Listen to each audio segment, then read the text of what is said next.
I'm tasting perfume. Welcome back, everybody. This is not a video I expected to be filming right at this moment. In fact, I'm supposed to be editing a video that I filmed on the weekend for you, but I just wasn't really feeling it today, and I thought maybe I would film something else instead. So I am going to take you through some samples from a house that I've been trying out this week. It's not a new house, they've been around for quite some time. And the house is Stephane Humbert Lucas, 777, bizarrely long name. And I originally thought that this was a Middle Eastern house. And then I looked into it and I realized that they're a French house, but the perfumer is British and the perfumes are influenced by his travels through the Middle East. So it's all very confusing, but from what I can gather, that is the story behind the house. And I have 4 samples from this house, which I have been testing out this week. I'll go through 2 of them today with you, and then I will also talk about the other 2 in another video, probably tomorrow, once I've finalized my thoughts. And the first fragrance I want to talk to you about is a fragrance called Wish Come True, and I will put a picture of it up on the screen, but just so you can see, I do actually have a sample of it. So right off the bat, I'll tell you that I like this fragrance, and I think it's kind of interesting. It's sort of a whimsical sort of fragrance, but it has an adult thread through it. Right, so on paper, this opens with vanilla. I get a very much of a vanilla blast in the opening, but when I put it on my skin, I don't necessarily get vanilla, but I definitely get white and yellow florals and like a peppery incense. When I had it on my skin, there was also a very noticeable tangerine note, which I quite enjoyed. I don't get that so much on the test strip though. So it sort of opens with this blast of really pretty white and yellow florals. You've got a little bit of pepperiness, and it's kind of a touch smoky as well. And then there's that sort of undertone of some kind of citrus, which is the tangerine. And the tangerine is really quite sweet and juicy. In fact, I'm going to put it on my skin because I think I really need to smell this on my skin. And I laugh every time I think or say that now because I've been watching Chris and Camille over at Making a Stink. And, you know, Chris is, I think, a bit fed up with people telling him that he needs to try things on skin. So it's become a bit of a thing for him. Anyway, I find it very amusing. But it definitely smells different on skin than it does on paper. Wow. It's much different on my skin. I really get that incense. It's quite strong, and I still get that tangerine note. Well, in fact, I didn't get the tangerine note on the paper, but I get it on my skin. And with these, you know, sort of really nice florals mixed in, I really like the opening of this. It's kind of a little bit powdery as well.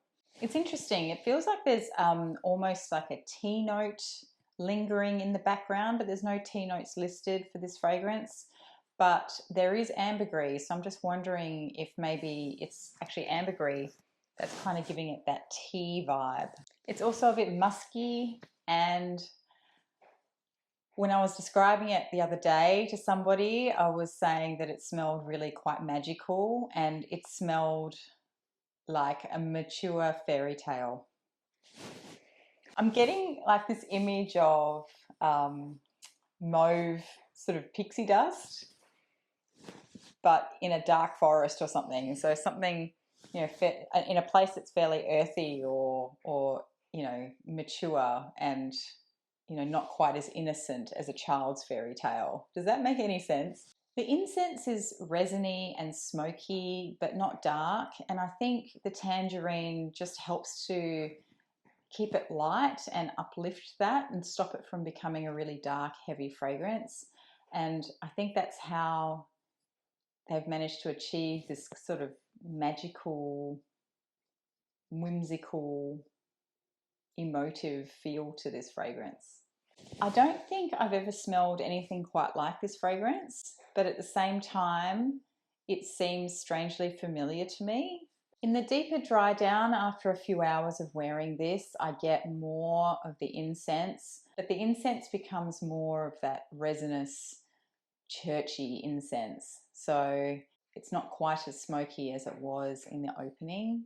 And when it dries down, it also gets more ambery, I think. So those sweeter notes start to come through a little bit more. It's not quite as dusty. And so it becomes this beautiful sort of resinous incense and ambery sweetness with just those florals hinting in the background.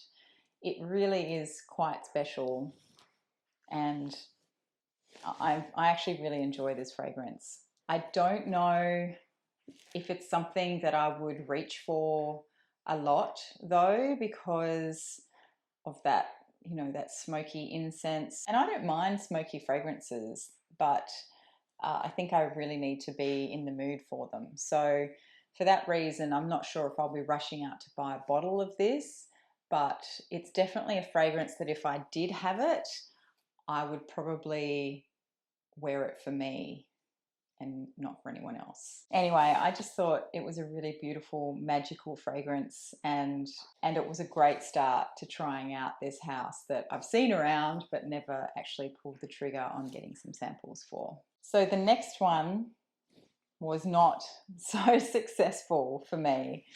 And this might be classified as an unpopular opinion because I think this is one of the more popular ones from the house. This is Soleil de Jeddah. And it's very unique. I'll give it that. It's definitely unique, but just not my vibe at all whatsoever. So I will give you the official notes in a moment, but first I'll tell you what I smell.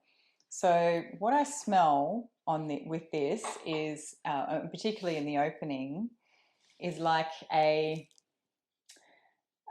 is pineapple. I get a pineapple sort of tropical fruit vibe with some kind of smoky leather over the top. And as you can imagine, those are not two notes or accords that sort of generally get put together, and they're kind of clashy to me. It feels like when I'm smelling it, it feels like I've got symbols just being clashed together in my head, in my olfactory brain. It just doesn't work for me. And I'm not a huge fan of sort of pineapple-y notes in fragrances anyway, but this one, yeah, it just didn't work for me at all whatsoever. And that sort of smoky leather accord in the opening is quite sharp as well. It's not a soft smoky leather. It almost, like, it sort of has this sort of synthetic feel to it, and maybe sort of like a greenness or something, but not a pretty green, unfortunately. And in the dry down, the notes are still there, but they soften, but they're still sort of like this night and day, sort of very contrasting elements of sort of tropical fruitiness with sort of this dark, smoky leather. And that's really all I get. I sort of don't get what they say is in here, which I'll show you. I'll look up the notes and just read them out.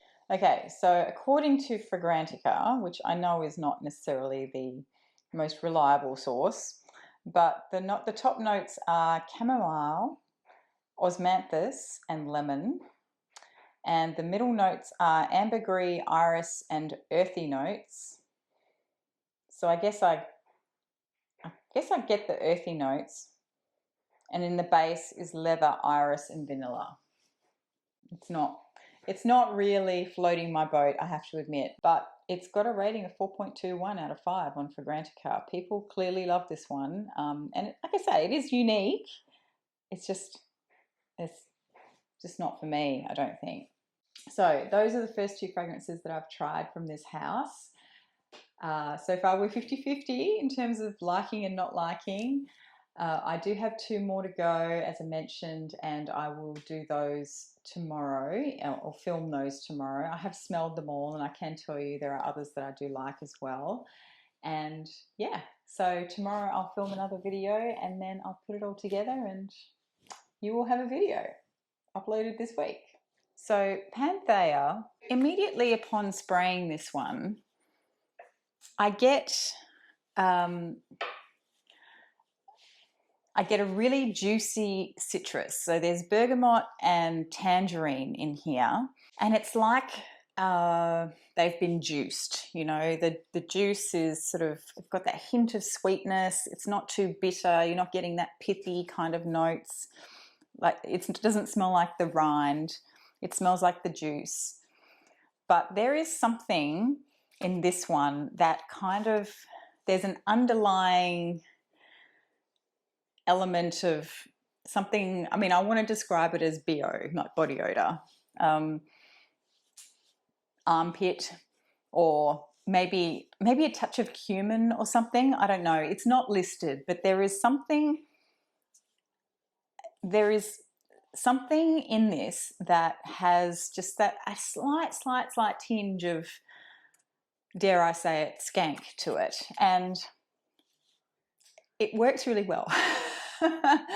I'm not one generally to go for dirtier kind of fragrances, and I kind of get the feeling like that maybe it's just me. I've asked a couple of other people, and I haven't heard back from them yet as to whether they get this same thing, because I definitely get it, but I'm not sure it's actually meant to be a dirty note, because when this dries down, it dries down really clean, really beautiful.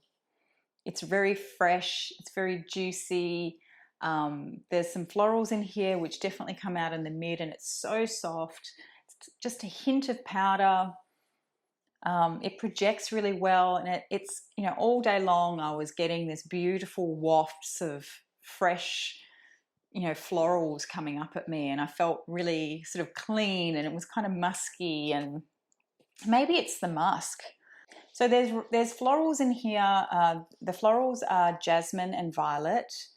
I think for me, I mostly get the violet. It's very sort of airy and slightly powdery. And then there's like a sparkle to it as well. And I think maybe that's just the citruses still hanging around, and it just creates this beautiful light sort of sparkliness to the fragrance. This also has tobacco in it, and I don't really get the tobacco until a couple of hours in, to be honest. The tobacco doesn't overtake, and I like that, because sometimes for me, tobacco, I seem to smell tobacco in a lot of things, even if it's not listed. And I think maybe tobacco is just one of those things that on me seems to overtake. It's kind of like the vanilla thing as well. That does the same thing. So I quite like the fact that the tobacco in here, it's there, but it's very light and very subtle, and it becomes more prominent in the dry down. But even though it's subtle, I think it just has this effect of giving the fragrance texture and body, and it's not, you know, I didn't take this to be a tobacco fragrance. I took this to be a violet citrusy kind of fragrance. As I mentioned, there is that sort of element that is kind of a little bit dirty, and or maybe the correct term is ripe. You know, it's like something is a bit overripe or something. And that actually comes and goes throughout the fragrance. It's more prominent for me in the opening. Then towards the mid, it starts to disappear, but then it kind of reappears again, and then it disappears in the deeper dry down. I kind of imagine that if it's not something that somebody picks up in the sampling phase, it might be something that becomes a lot more prominent in the, if you had a full wear and you had a big sprayer and you were able to have a few decent sprays, you'd probably pick it up more. Because for me, it's still very subtle. It's just slightly there, and I kind of get the feeling that if I was to get a bottle and like spritz myself with it, that actually it would be a little bit more prominent and perhaps I wouldn't like it as much. Then as it dries down, it just becomes this really beautiful, airy, musky floral. Again, I still get mostly, I think, violet than jasmine, but there's definitely other florals there, but I couldn't say I pick out jasmine specifically. So it gets a bit soapy as well, and I think that helps to add to that clean feeling, that clean, fresh feeling that it gives you. And so I think for that reason, it's probably a really good warmer weather fragrance, although for someone like me who gets halfway through winter and is craving, you know, something that's not vanilla and not amber, or just, you know, wants to wear something a bit lighter, then this is a really good one because the longevity on this is really great, and I find the projection to be quite good too. I mean, I was just sampling it, and over a couple of days, all I could smell was this fragrance. It's really, really good, and it, as I said, it wafts up at you, and I could smell it all day long.